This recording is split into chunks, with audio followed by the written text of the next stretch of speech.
nguko bimeze mu gihugu cya Ukraine bimeze nabi. Nibiramuka bikomeje gutya Ukraine ikanga kwemera ibiganiro, hari ibyago by'uko yahomba intara eshatu. Umaze igihe kinini wifuza gukorera ahantu heza hagezweho, yewe hateza imbere ubucuruzi bwawe. Igisubizo kibi byose kiri muri Rwanda Form Building. Iyi ni inyubako nziza yubakanwe ubuhanga n'ikoranabuhanga rigezweho, iherereye ku muhanda uva mu mujyi werekeza muri Fer Rouge za Rwandex. Hakubera amahitamo mu gihe ukeneye ibyumba bya office cyangwa shops niba ukora ubucuruzi. Ibi byose babiguhera ku giciro gito cyane. Akarusho nuko hari parking yagutse. Ngaho tugane tugufashe gukabya inzozi zawe. Ku bindi bisobanuro wahamagara KTN Rwanda unyuze kuri 0783001414 cyangwa 0789454545. Rwanda Form Building ni yawe. Uburusiya bukomeje ibitero byabwo iruhande rw'imipaka y'igihugu cya Ukraine. Kandi gahunda zacu, muri gahunda yacu ya mbere, icyo duha agaciro kurusha ibindi ni ubuzima. I urge residents not to delay the decision to evacuate. Staying in a zone of constant danger is a direct threat to your life and health. Umva ko kana. Ati ndimo ndasaba abaturage b'igihugu cya Ukraine kudatinda nyuma y'uyu mwanzuro, bakimuka bakava aho hantu hashyira ubuzima bwabo ndetse n'amagara yabo mu kaga. Reka nongere gusuhuze nkwifuriza ibihe byiza ndetse nguhikaze ku biganiro byacu Kakisa 27 TV. Na makuru ni biganiro n'ibyegeranyo dukoresha hano kugira ngo turusheho kugusangiza amakuru abarimo kuvuga hirya no hino mu bice bitandukanye by'isi. Jewe nitwa Derek Mugabo. Reka nkubwire ko tugiye kuganira ku nkuru urimo kubona hano.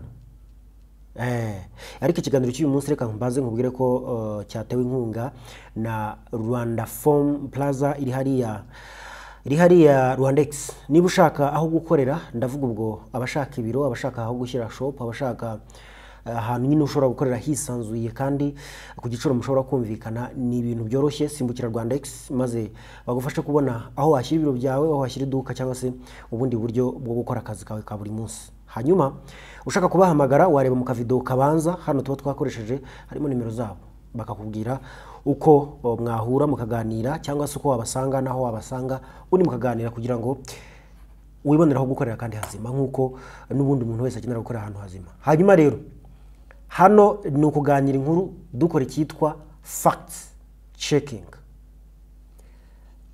Narababwiye mu minsi yashize muri iki cyumweru, ariko mbabwira yuko Uburusiya bwohereje ingabo 50,000. Mbabwira yuko Uburusiya bugiye gukora icyitwa umupaka ubutandukanye n'igihugu cya Ukraine, hagati bagashyiramo ubutaka bwitwa buffer zone. Buffer zone bwari ubutaka bugomba kuba butandukanye ingabo nyine n'ubutaka butandukanya impande zihanganye. Tubishyize mu Kinyarwanda ni ubutaka butandukanye impande zihanganye. Uruhande rubushyizeho ntago rubugira ubwarwo, ariko niho bucungira, niho bashyira rengarenga cyangwa se red line. Uharenze bakamumerera nabi. None duhereye kuri BBC yanditse muri gira iti Russia advances in Ukraine and Ukraine's northeast may be attempted to create a buffer zone. Ibyo Uburusiya burimo gukora, burimo kwavansa mu burasirazuba bw'amajyaruguru, no mu majyaruguru y'uburasirazuba bwa Ukraine. Burashaka kurema iryo tandukaniro cyangwa se gushyiraho uwo mupaka. Soma ku kinyamakuru cyitwa TASS, ni cy'Abarusiya, BBC ni y'Abongereza. TASS iravuga ngo Russia forces liberated Sami regions Vodoraji, DPR's Novopol, Topoblas. Bivuze ngo Uburusiya bwabohoye agace kitwa Vodolagi muri Sami. Sami ntago ari ubutaka bw'Uburusiya, ni ubutaka bwa Ukraine. Ndetse n'ahitwa DPR, ahangana ni Donetsk People's Republic, mu gace kitwa Novopol. Nuvaho uze mu kinyamakuru cyo muri Ukraine cyitwa Ukraine Independent, no Kyiv Independent. Kyiv Independent yanditse ngo Ukraine risk losing Sami, Kharkiv, Odessa and other cities lawmakers.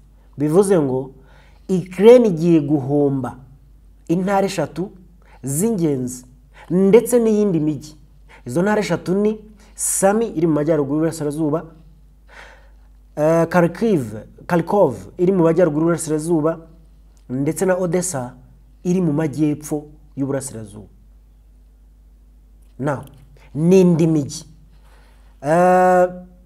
nidushaka tube dugarukiye aho ngaho kuko ibindi binyamakuru biraza kuba supplement biraza kuza byuzuza iyi nkuru. Narakubwiye ngo tujye tuganira hano inkuru, tuganira facts, tuganira amakuru nyine ya nyayo ariko nanone afite ahaganisha. Niyo mpamvu nunakurikirana ibiganiro dukoramo hano, niyo wahera ku biganiro twakoze guhera ku itariki 20 umunsi 31 ino minsi 10 wabona ko ari ibiganiro bisa n'uruhererekane rwa seri. So dufata akazi ko gukurikirana uko ibintu biba bimeze. Ejo bundi narakubwiye ngo Uburusiya bwohereje ingabo 50,000 mu duce tw'intara z'amajyaruguru y'igihugu z'amajyaruguru y'Iburasirazuba bw'igihugu cya Ukraine. Ngibi hano icyo gihe narakubwiraga nti Volodymyr Zelensky niwe wari urimo gutaka avuga atari kose ko twabonye Uburusiya burimo kurunda ingabo ku mupaka. Icyo gihe Uburusiya bwagombaga kurunda ingabo ku mupaka of course, kubera ko abantu niba muvuganye ibintu mugomba kumvikana bakabyanga. Wa mugani wo mu Cyongereza bavuga ngo where mercy fails the forces are pride. Niba amahoro n'ubwumvikane byanze harashyiramo akagufu bari ko gakoreshwa. Kandi hano ikintu gihari ni iki ngiki, mu buryo bwombi Uburusiya burunguka. Mu buryo bwombi bwo no kuvuga ngo mu buryo bwo kurwana Uburusiya burunguka ko bushobora gufata n'ibindi bice. Mu buryo bwo kumvikana batarwanye Uburusiya burunguka ko buguma naho bwafashe. Zelensky noneho na Ukraine bunguka iki? Bunguka ko abaturage batari bukomeze gupfa, abaturage intambara iri buhagarare ariko ubutaka bukagenda. Kandi bivugwa ko ubutaka bwa Ukraine buzajyana n'ubuzima bwa Zelensky. Nyine iwabo baramubwiye bati umunsi uzibeshya ugasinya ku masezerano yo gutakaza hano, nawe uzahita utakaza ubuzima. Anyway, ikinyamakuru cyitwa Nation Today murakizi ni cy'Abarusiya. Hano mweretse inkuru zanditswe n'ikinyamakuru cyo mu Bwongereza mu Burusiya muri Ukraine. Baravuga inkuru imwe. Ukraine yatakaje intara 3 cyangwa igiye gutakaza intara 3. Izo ntara 3 ziri mu Burasirazuba bw'igihugu. Izo ntara 3 zegeranye n'ahandi nakubwiye ngo bajyanye abasirikare. Naranze nkagusubiza imana nkubwira ni se wibuka ibyabaye ku itariki 20, 21, 22 z'ukwezi kwa kabiri 2022 habaye Uburusiya bwarunze ingabo n'ibikoresho byinshi ku mupaka wabwo n'igihugu cya Ukraine, ariko mu bice byegereye intara za Zaporizhia, Kherson na Donetsk. Cyane cyane ubwo turavuga Donbass, bari begereje cyane Donbass kuko Donbass ni intara y'igihugu cya Ukraine iri mu Burasirazuba bwa Ukraine. Iyo ntara ikaba igizwe n'ibice. Oblast ni intara, region ni ibice, kandi oblast iruta region. Niba mbivuze neza ariko ntabikoze the other way around. Noneho muri Donbass hari harimo regions ebyiri arizo Donetsk People's Republic ndetse na Lugansk cyangwa Luhansk People's Republic. Izo impamvu mva zongera akantu ka People's Republic ntabwo ari ibihugu ariko ni leta zigenga byemejwe n'amasezerano yitwa Minsk Agreement yo 2014 na 2015. Bemeza ko izo ntara zombi zikwiye kwigenga kubera ko hariho kutumvikana hagati y'igihugu cya Ukraine n'igihugu cy'u Burusiya ninde ugomba kuba akontorora aho hantu. Why? Kubera ko harakungahaye mu buryo bw'ubukungu bwo munsi y'ubutaka, hahingwa cyane ibijyanye na bino bakoramo umugati babyita ngo cyari ingano, wheat. Hahingwa cyane ingano ndetse n'ingano yo mu Burengerazuba bw'Uburusiya n'Uburasirazuba bwa Ukraine nibo basaga naho batunze isi ku kantu kitwa ingano ryari ndazugura hariya. Rimwe na rimwe tugiye gusaca ingano wabibona yuko u Rwanda nubwo wenda rushobora kuba ruhinga ingano ariko inyinshi bazikura hanze. Afrika hafi ya yose ikura ingano hanze. Hehe mu bihugu bizihinga ibihe bimwe muri ibyo ni Ukraine n'Uburusiya. So kariya gace kakaba kazwiho guhingwaho ingano nyinshi, kakaba kazwiho gucukurwamo bwa butare bwitwa babwita koa cyangwa coal, bwa bundi bukorwamo ferabeton cyangwa steel. Mbega aho hantu harakize, ariko ikindi kirushijeho kurusha ibindi, impamvu Ukraine hashaka n'Uburusiya bukarwanira. Uburusiya buza bwitwaje icyitwa impamvu muzi, kandi buri gihe uzarebe burya abantu bavuga barwana bavuga ngo turashaka uburenganzira bwacu. Abo bantu baba bamaze kuremera isi yuko icyo barwanira cyumvikana ku buryo bigorana kubabwira ngo mugende. Turashaka uburenganzira bwacu, turashaka abaturage bacu, abaturage bacu barabangamiwe, abaturage bacu babujije amahemo, abaturage bacu nibabayeho. Uwo muntu kumwirukana biragoye, nta nubwo bishoboka. Niyo arwana nk'udafite icyo ahomba. Why? N'ubundi aravuga ati mafite umutungo kamere ntashaka gusiga, ubukire, kanagira umuryango.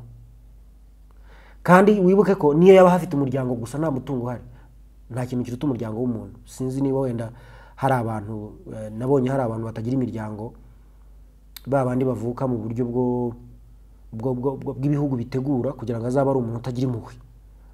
Ni abantu bafata nk'intanga y'abantu batazwi bakayitera nk'abagore, abo bagore bakazabyara abana, cyangwa se bagafata intanga y'umugabo n'umugore bombi bataziranye batanazwi, bagafata izo ntanga bakagenda bakazishyira muri laboratoire bakikorera abana babo. Abo bana baturazwe n'ibyo byuma, abo bana iyo bakuze nta santima, kuko nta se wabagira, nta nyirasenge agira, nta nyina wabagira, nta nyirakuru agira. Uwo muntu nta kintu bamuvugana rero. Niba ari misiyo aragenda arayikora neza cyane. Ngo waye urugero uzabaze bino bihugu bya Afurika bazakubwira nk'iyo hari nk'imyigaragambyo, hari ikindi kintu cyagoye igihugu, abaturage barimo kwitwara ukuntu, biba ngombwa yuko icyo gihugu kivuga kitariko se reka dutuma abapolisi bagende bakora ibyo bakora.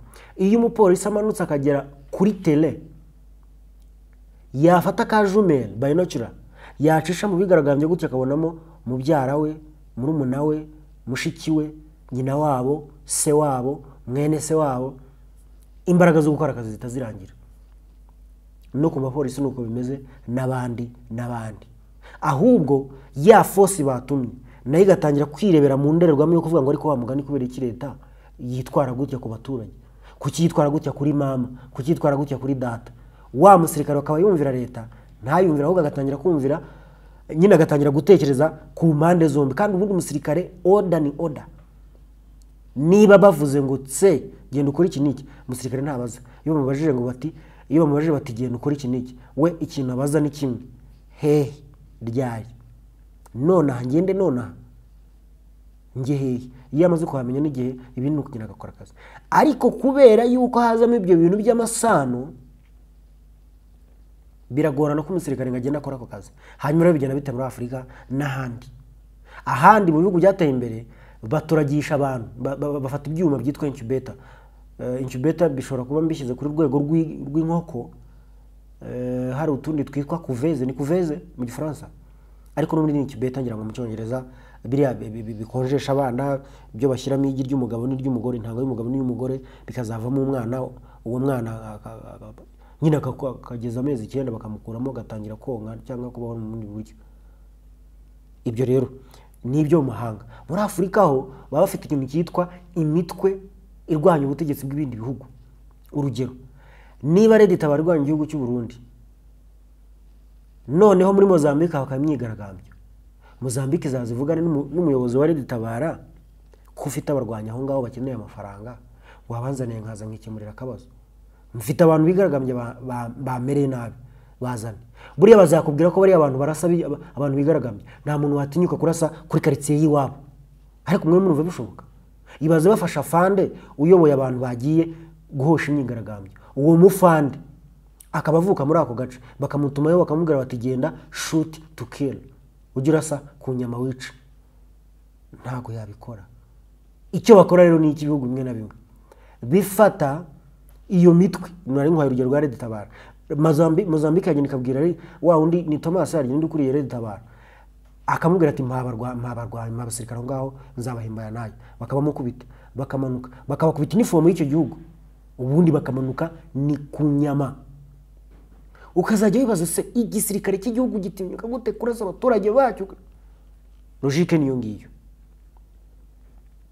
urumva logique niyo ngiyo. Hanyuma rero dusubiyeho twari turi, igihugu cy'Uburusiya cyanze kuhava kivuga yuko kirwanira uburenganzira bw'abantu babo bahapfira. Ntabwo cyakeneye imitungo, ntabwo cyakeneye ibiki byose, gikeneye kurengera uburenganzira bw'abantu babo bahapfira. Igihugu cya Ukraine nacyo cyanga kuhava kivuga kiti 1 ni imipaka y'igihugu cyacu, 2 ni ahantu hadufitiye akamaro mu buryo njyamufuka. Ni bakomeje gusigana rero nibwo habaye ngombwa yuko bavuga bati Donbas it's an autonomous state, na gace kiyobora kigenga mu buryo bw'igice, si igihugu no, ahubwo na gace kiyobora cyangwa kigenga mu buryo bw'igice. Si muri Ukraine ngo Ukraine izaza kubaha amategeko, si no mu Burusiya ngo Burusiya nibwo buzaza kubaha amategeko, barigenga ku kigero runaka. Nyuma yaho 2015 2016 Ukraine yashyiremo ikintu cyitwa Azov Battalion. Azov Battalion yari ishinzwe kurwanya imitwe yitwara gisirikare yakoreraga muri Donbas, muri leta ebyiri zo muri Donbas arizo Lugansk cyangwa Luhansk People's Republic ndetse na Donetsk People's Republic. Bari bafite abasirikare babo mbega muri make. Noneho Azov ikagiza kubapushinga no kubacecekesha no kubarasaho nyine kugira ngo anyway ibyo byose nimuna bikora sasira icyo tugiye kuvugaho hano. Narakubwiye n'Uburusiya bwohereje ingabo 50,000 ku mpaka y'igihugu cya Ukraine. Ndakubwira nizi ngabo ntabwo zaba zigiye kudukorera nk'ibyo zakoze, nk'ibyo bakoze ubushize mu kwezi kwa kabiri. None ibinyamakuru byo mu burengerazuba bw'isi, naguhaye BBC, hano naguhaye ikindi cyitwa Bild ni cy'Abadage. Abadage nabo bwabo bemera badashidikanya ko ahantu hitwa Donetsk Uburusiya busanzwe bufite ariko butafashije na kwijana, ahitwa Kharkov Uburusiya butari bufite, ahitwa Sami Uburusiya butari bufite, ubu ngubu bwamaze kwafata ku kigero runaka. Buretse makwereke ubusanzwe tujya tugerageza gukoresha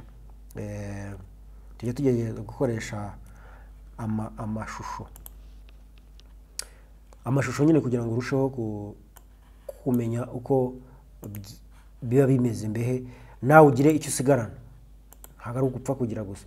Anyway, Kharkov ni intara y'igihugu cya Ukraine mu burasirazuba bw'igihugu cya Ukraine, ikaba ituranye n'izi ntara zindi tuvuga za Sami, Kharkiv ndetse ndetse n'izi zindi za Donbas. Now turebeye hano Kharkov bizaterwa n'uvuga, zashyiramo o cyangwa a.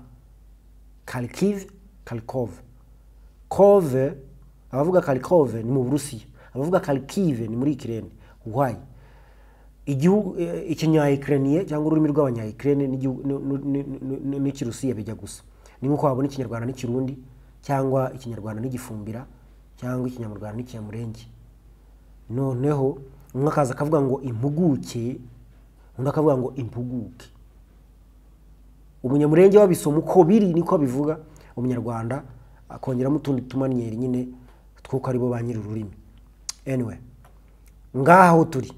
Ejo bundi twarababwiye ku itariki zari zingahe zari tariki 5 z'ukwezi kwa 5 2025 tukubwira yuko ahitwa Belgorod mu gihugu cy'Uburusiya ngaha ingabo z'igihugu cya Ukraine zinjiye ariko zigasubizwa inyuma mu gihe Uburusiya bwari mu myiteguro yo kwizihiza intsinzi ku itariki 9.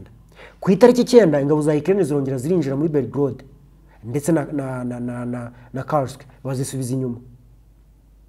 Noneho ibiganiro ubungubu byari bimaze kwanga, igihugu cya Ukraine gitangiye kuvuga yuko gifite ubushobozi cyahawe nabo mu burengerazuba bw'isi. Kano kantu kanotinga cyane, bafite ubushobozi bahawe nabo mu burengerazuba bw'isi. Narakubwiye guhera ku itariki 26 yuko umugabo witwa Friedrich Merz, chancelier y'Ubudage, yaje imbere ya kamera akavugisha ukuri ko amabwiriza yose yagengaga ibijyanye no gukoresha intwaro zirasakura mu gihugu cy'Uburusiya, igihugu cya Ukraine cyari cyarahawe igihe cyahabwaga n'izo ntwaro n'ibihugu byo mu burengerazuba bw'isi akuweho.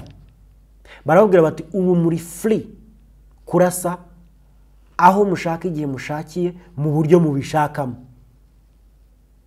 Uburusiya burababwira bati nyamara ibyo ntabwo ariko mwari mukwiye kubikora kuko urumva nimubwira igihugu cya Ukraine kurasa ko gishaka kizarasa no ku biro bya perezida bati ibyo ntabwo bitureba niba ari intambara ni intambara muri turwana Uburusiya burongera buraza baravuga buti nyamara turabizi neza yuko science technology ubuhanga n'ibindi byose bikenerwa kugira ngo imbunda yitwa long range missile cyangwa missile wahita imbunda wahita missile ni missile yitwa long range cyangwa irasa mu ntera ndende kugira ngo ikore kuyatsa byonyine ni nko bakubwira none hango genda watsa indege utarigeze unatunga moto wenda uhora ku kagare wagenda ukatsa indege kuyatsa gusa yakwaka biragoye hanyuma rero uko nguko niko Vladimir Putin afata abasirikare b'igihugu cya Ukraine aravuga ati bari abasirikare ntibigeze bigishwa gukoresha izo mbunda nini bivuze ngo niba mwohereje imbunda imwe yitwa Taurus ivuye mu gihugu cy'Ubudage cyane ko aje yabahaye gasopo bisobanuye ko iyo mbunda yazanye n'abantu 100 barimo kuyikoresha naba gusimburana ubwo no kuvuga ngo ni team hari abakora uyu munsi abandi bakazakora cyangwa bakora mu gitondo abandi bakazakora nimugoroba team yo kurasa gusa hakaba abatekinisiye bo kuyikanika barumva hakaba noneho naho kubika ibikoresho byifashishwa mu gusimbura igihe bagiye kwikanika cyangwa ibyitwa spare parts naho bisobanuye ngo imbunda imwe yazanye n'abantu 100 none Ukraine ikeneye nayo kumenya uko bakoresha izo mbunda hari yongera abandi bantu bitwa instructors abarimu bagiye kwigisha igisigare cya Ukraine uko bakoresha ya mbunda sibyo nukuvuga ngo iyo mbunda imwe yonyine ize kuza yisange ifite abantu 120 cyangwa 150 baje bayiherekeje kugira ngo ishobore gukorera muri Ukraine bya nonaha no mu gihe kirambye bigisha abanyeshuri b'igihugu cya Ukraine cyangwa abasirikare bayo uko bazayikoresha Uburusiya buti rero ibyo nibyo bigiye gutuma dushaka ukuntu tufatira umuti bahita bohereza abasirikare 50 muri aka gace nakubwiraga ko bohereje abasirikare 50 mu duce twa Belgorod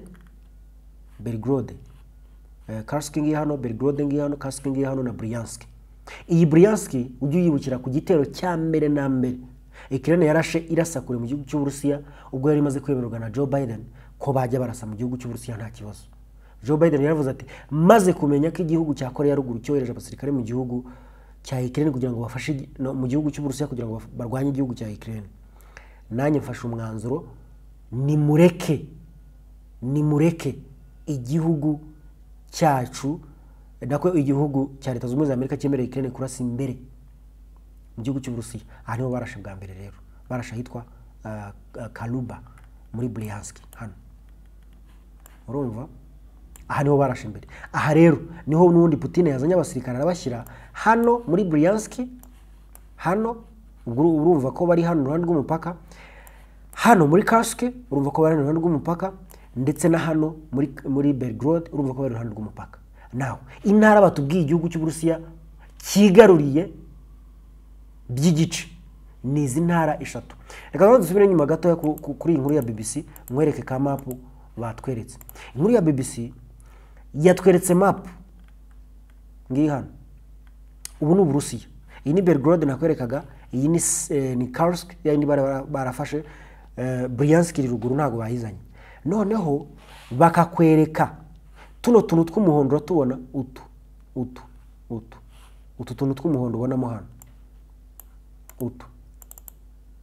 dusobanuye claimed Russian control noneho tuno utu tumeze nka umutuku n'umweru niba ariko twatwita tumeze nk'ishati ya karokaro cyangwa undi mwenda wa karokaro nutwo Uburusiya bukontorora mu bihe mu buryo buri limited mu buryo butuzuye ariko tutuko umuhondo two baradufite baraducakiye muri iyi minsi ngahe yonyine nkubwiye 2 cyangwa 3 nkubwiye ko ingabo z'igihugu cy'Uburusiya zafashe ubutaka mu gihugu cya Ukraine now ahangaha hasa na karokara ariko ari umutuku Uburusiya buhakontorora mu buryo butuzuye hanyuma hasa na karokara ariko mu buryo bw'ubururu naho Ukraine igerageza kwisubiza hano nimura tubonamo hano na hano katubonamo nubwo tutagaragara neza iyi niyo map rero y'Uburusiya burimo gukora none reka twisubire kuri map yacu bivuze ngo igihugu cy'Uburusiya kirimo kirataka hano muri Sami cyafashe icyaro agasantere ko muri Sami, bafata kandi gasantere ko muri Kharkiv hano. Ubu ni uburasirazuba bwa Ukraine. Iyi ni Ukraine yose, ngira ngo Ukraine urayibona yose, igabana n'ibihugu birimo Belarus, birimo Poland, birimo Slovakia, dufitemo Moldova, hepfo dufite amazi amazi ya Black Sea. So inkuru yo mu gihugu cya Ukraine rero ikatubwira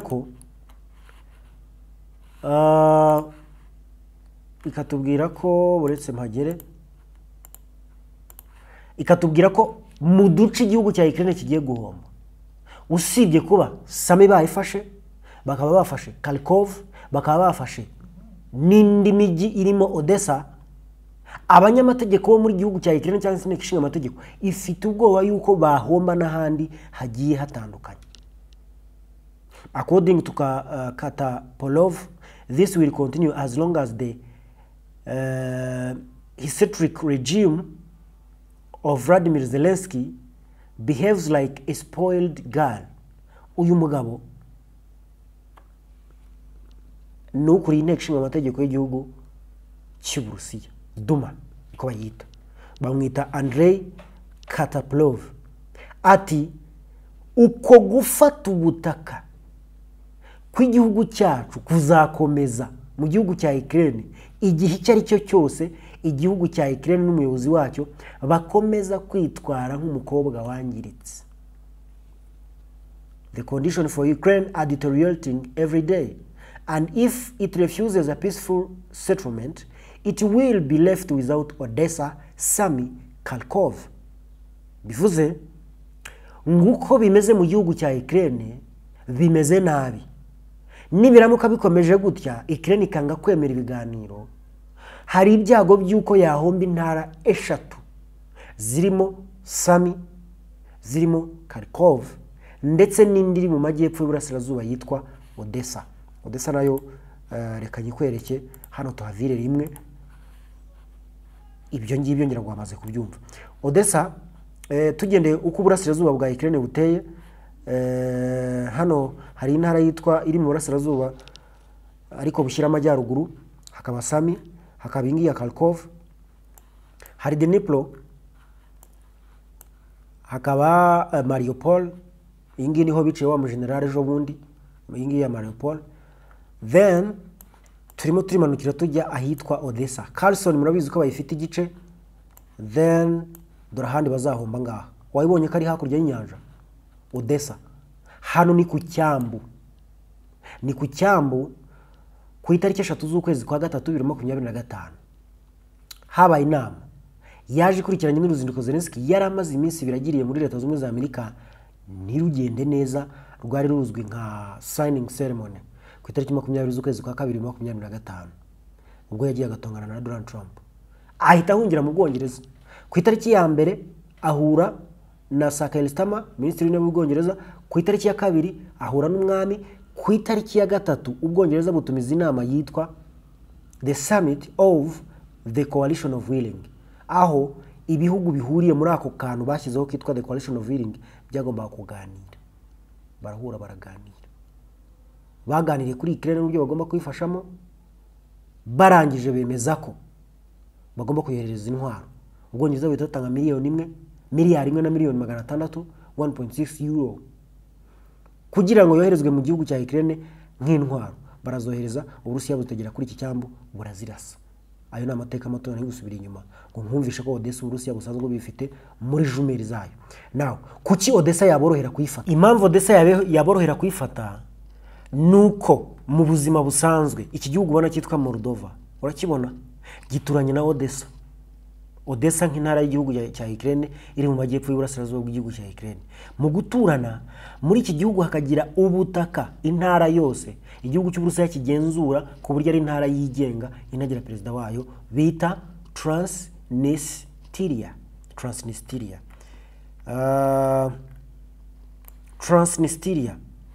Muri Transnistria haturanye n'igihugu cya Ukraine hano kuri Odessa. Urumva? Hano kuri Odessa. So kuva muri Moldova werekeza hano biroroshye, werekeza hano kuri Odessa biroroshye. Ikindi kuva hano hakurya muri Kherson Uburusiya bufite werekeza kuri Odessa naho biroroshye. So gufata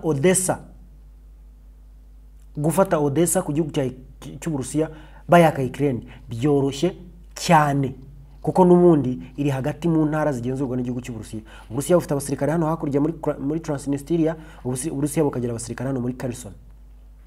Kwambuka hano rero bagahita barangiza bakora umuti ni ibintu byoroshye. Niyo mpamvu nabwo bwato nakubwiye byaboroheye kuburasa. Kuki noneho hano naho biboroheye. Muri Donetsk ho ntabwo twakwirirwa tubivuga ibyo murabizi.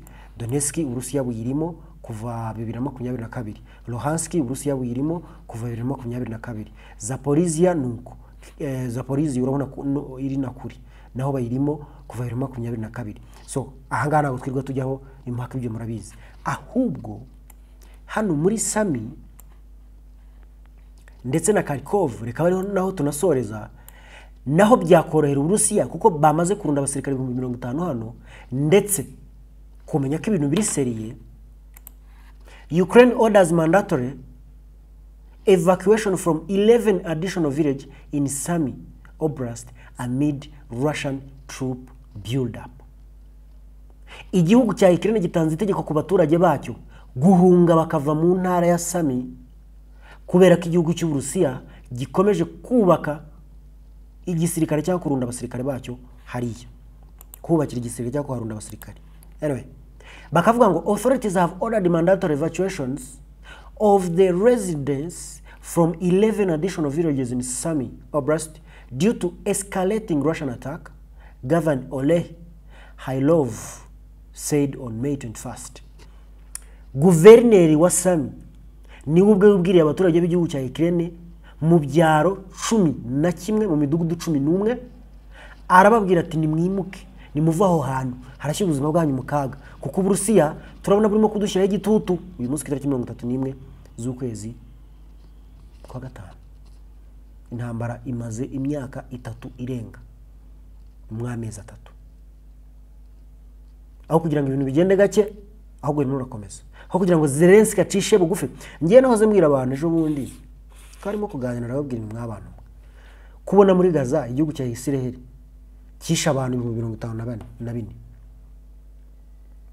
n'imisago, cyasenya amavuriro yose, abana barimo kwicwa n'inzara, ababyeyi nuko kubera ko babujije imfashanyo z'imiti n'ibiribwa kwinjira. Umuntu arakomereka cyangwa arwara indwara isanzwe ikamwica kuko nta buvuzi buhari. Nkibaze ni kuki badahunga? Uramutse umenye ko umuntu akurusha ingufu, ugasanga kugumaho bisobanuye gupfa, ariko kugenda bisobanuye ubuzima, ubwo si wahungara? None se ngubu simbona ibihugu, nta gihugu kitagira impunzira.